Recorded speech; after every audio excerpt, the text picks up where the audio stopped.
always show control, touch up my appearance. Did you know that that was an option? Touch up my appearance? Yeah. Like make yourself look better? Yeah. Apparently I'm doing that right now. So, I don't know. Being blown out. I don't see any difference. Oh. Ah! Oh my God. Yay. Okay, full disclosure, I'm not wearing pants. I'm still wearing my PJ pants.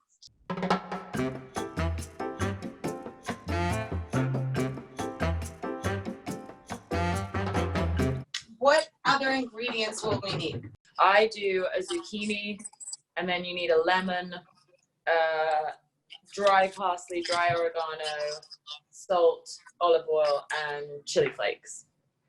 First thing is to put water in a pot, which I've done over here, and put it to boil for the pasta. And you got to put like a bit of salt in it. One, just like seasons the pasta, and two, it actually helps the water boil. I'm not even this crazy, but do you want to tell people how much water to put in,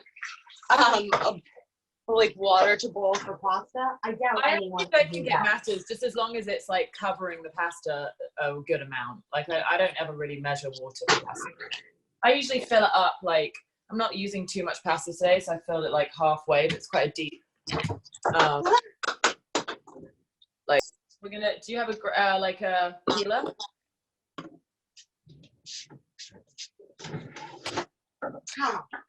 We're gonna use a normal peeler, and we're literally gonna start just like peeling it. I just take the zucchini and start peeling. And like going down the same, so I've just done one, and then going down the same line. So you're making these like ribbons. So we will be using that. Got it. Yeah. So look, we're making these like ribbons. Oh, that's so pretty. And so when you kind of got to the middle where you see the seeds. Wow. Do you cut the tops off? No, leave them. It's easier to like do the peeling with the tops on. So once you've kind of got to the, like when you start seeing the seeds. Ah. Do you have a really good peeler? Yes. Pretty good. So like I've done 3 sides of it already, and then I'm gonna do this side for the last bit. Okay, I may have to go to a cheese peeler. Is it not working? That one's better. Oh, perfect. It's just, okay, so now kind of turn it to 95 degrees and do it like the next bit. Yeah. I'm definitely appreciating during this coronavirus quarantine time how useful my friends are and all of their skills. I know, it's so interesting to like, you know, when you, during all this, like obviously we've all started like FaceTiming and doing all these video chats, and you get to like actually, I think I'm probably more social now than I was before quarantine on video. I'm telling you, whenever someone says they miss being social, I kind of just laugh because I'm definitely more social now than I was. I know, same. So what do I do with the middle one? Well, I kind of keep it and I'll put it in stuff later. Like I'll put it in like a stew, or I'll put it in a salad or something. And then basically you do the exact same with the yellow squash. Okay. I know people are probably going to say, oh no plastic, but it's not single use, and I'm going to reuse it years and years to come. Yeah. Yeah, I think as long as they're reusable, then it's fine. I think ideally you don't buy plastic, but if you have it, I feel like you might as well reuse anything that you have. Yeah, I wouldn't buy the plastic ones now, but I just have had them for so long. I actually have these glass ones that are pretty good. I do too, actually, but I want them to make not as heavy glass ones, you know? I'm sure they're out there, but all of this stuff is from years and years ago. And clearly no one in my family touches it because, okay, why? Is it just me or do I hit the center of the squash a lot quicker than the zucchini? Yeah, you definitely do. Squash has like more seeds in it than zucchini. And it feels like it's gonna explode. It won't. But also, it's fine if you have these like. It's fine if you get a little seed. It's not that big of a deal. Like it's just as long as you've still got some of the like yellow skin on the side. That's what you want. You don't want like if I was to do this one more time, I would only get a ribbon with seeds, and it's really thin and like not very nice. So. How did you start getting into cooking? Our granddad was a cook. He was the most amazing cook. He left when he passed away. He actually left a cookbook that he'd written through his like whole life, and it's quite hard to read right now. But I've always said like one day I'm just going to like translate the entire book and try and get it published because it's such a great book of recipes. But he always cooked, and I always loved watching him, and everything always smelled so amazing when he came down and would cook all these incredible meals. One of the things I learned about cooking early on was that it was so, dealing with like anxiety and anything like that for me in my life. One of the only things that can literally get me out of like feeling anxious or feeling not great or whatever is literally I just start cooking. It just stops time for me and just makes me very relaxed. So that's kind of why I really dove into it, because I was like, well, this is something that's clearly good for my brain and my for better or worse, this experience of being in self-isolation. I mean, when I say self-isolation, actually by myself with my dog, right, has kind of let me appreciate is what is making me feel good, what is not. Yeah. Because I am forced into this kind of silence of needing to listen to myself. And I find cooking with you on the phone, because I don't know what I'm doing yet, but so I always have you on the phone. But I find it so therapeutic, and I find it really grounding. Yeah, it is. And then you always get something at the end of it. And like I always say with cooking, one of the things that I like really learn is to not be so scared of recipes. Like everyone has made a recipe a long time, right? So you read a book, you read a recipe. I think the greatest thing is to not follow it completely, because then you're putting too much pressure on yourself to make it perfect. And it's, I like to look at recipes and then be like, oh, okay, that looks cool. I'm going to do my own version of it. So like, if I don't like a spice, I'll be like, oh, well, I'll just change it for this spice. And then it becomes more fun. And then it becomes like, then suddenly you kind of made your own recipe out of the recipe that you read. And it becomes like a fun thing to do. Like cooking should be fun. As soon as it becomes a chore or it becomes stressful, then it's just not really worth it, in my opinion. Yeah. Sometimes I don't want to cook. The other night I was like, because I've been cooking every night and every day, I said to my boyfriend, I was like, I just don't want to cook tonight. I've been cooking for 2 weeks straight. We are, we're doing takeout. I mean, when it is 3 meals a day, every single day, all of that's understandable. Right. So it's the water boiling. Yeah. Okay, so with gluten-free pasta, you do have to put olive oil in the water.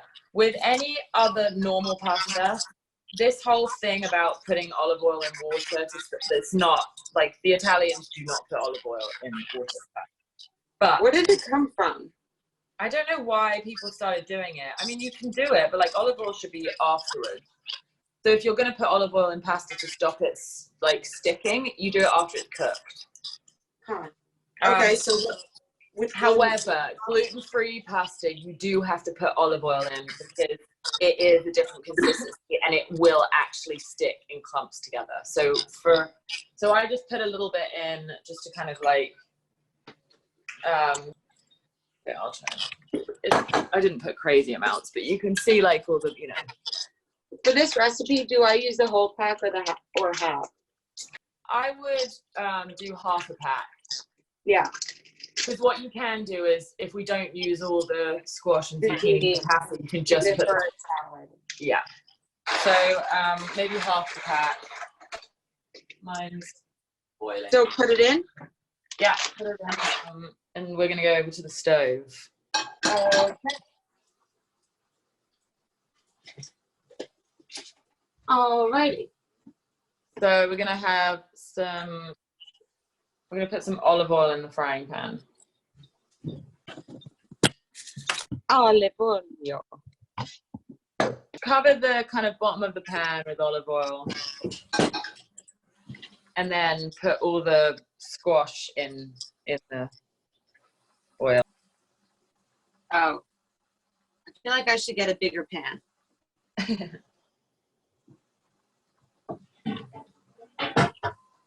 What's the difference between, I'm going to get a different pan. Does it, I mean, aside from like just the general basics, does it, what pan you use really make a difference? It does for like sauces, like, you know, sauces you want to use like a deeper pan.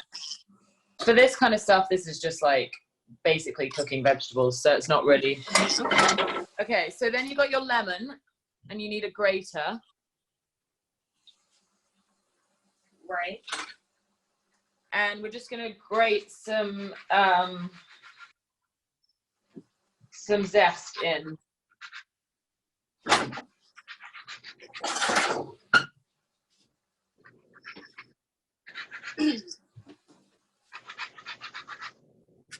What does some mean? I mean, I would like do half a lemon zest, you know, zest half a lemon. I've never zested lemon. What does that normally look like? Am I So doing that? you just take the grater. Yeah, you take the grater and you just kind of go down to like the white bit, and then you do the next part of yellow. And it'll kind of come onto the back as well. Make sure you just kind of take it all off and put it in. Oh, just like this part. Yeah, yeah, exactly. And I keep going? Yeah, you can do a little more. Half the lemon circumference, right? Yeah. You know, I've never ever cooked with lemon zest. I don't know why. I just started doing these lemon pastas and I just love them. I love it. I just have never been that adventurous. So then we take our parsley and oregano and just, I mean, I'm so bad, I never measure. I just do enough that I think is going to kind of cover it. Put it in your hand. Oh yeah, well, I've done it now. Okay, we'll do the other one. Look, I guess I would do, for parsley, I'd probably do that much. Okay. I'm just going to put it back because I've already done that. And what's the flavoring of parsley in? Well, it's interesting because I don't love fresh parsley. Like, I put fresh parsley in like sauces and stuff, but when it comes to like vegetables and this kind of thing, I like dried parsley. It's such a different taste. It's so strange to me that it's so different. And what do you tend to use parsley for now? I do it in like for vegetables, mostly vegetables, to be honest. Okay. And then I'm going to do the same amount for oregano. Okay. I feel like oregano and rosemary I could use for everything. Oh, same. Like when I first learned to cook, I basically love oregano so much that I would only use oregano to the point where, like, I think it was my little brother or something that was like, you just, everything you cook just tastes of oregano because that's all you know how to cook with. That's me with sesame seed oil and soy sauce. Yeah, but like, whatever, you learn to cook with one thing and then through time you just like move on to something else. I have a feeling, how do I know if it's cooked? Because I feel like it's starting to get like a watery color, like a less... Yeah, so a that different means, color. you know, and you can take it out. Look, you can see it's kind of like gone all like. Yeah. So take it out now, right? Yeah, I would take it off now. Yeah, turn it off. Yeah, turn it off the heat. And then bring your pasta. I'm just gonna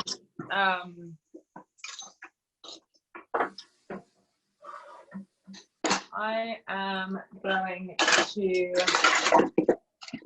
my tongs are in the dishwasher, so I'm going to use these really nice plastic ones. So if we have our pasta, I'm going to take like some of the squash and put it into the pasta. So, and kind of mix it and start mixing it into the pasta, you know, like this. So it kind of is a good amount, covers it a bit. And then we're going to take a lemon wedge. Yeah.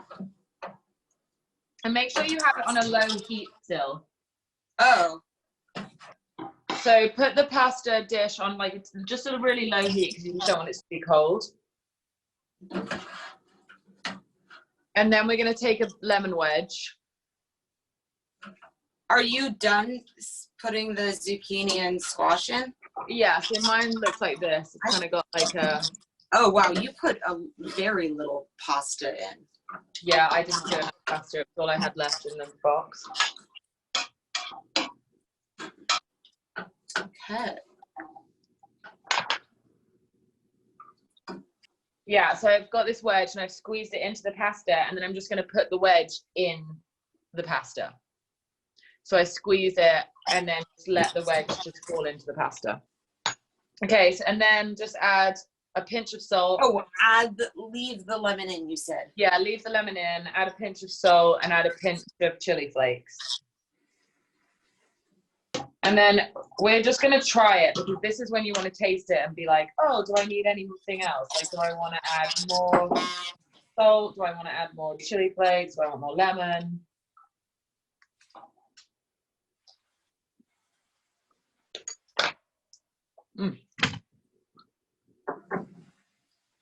I'm going to add a few more chili flakes just because I like spicy. And then I just dish it out onto a... Oh my God, that's really good. So yeah, if you need anything else, if you think you need anything else, then, you know, salt or whatever. But, you know, also you can, like, so I'm going to put it into the bowl. Because mine.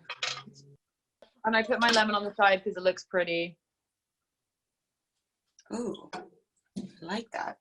And then the last thing I do is, and you don't have to do this, but the last thing I do is take a really good olive oil and just drizzle just on top, because the taste of the olive oil is just so delicious.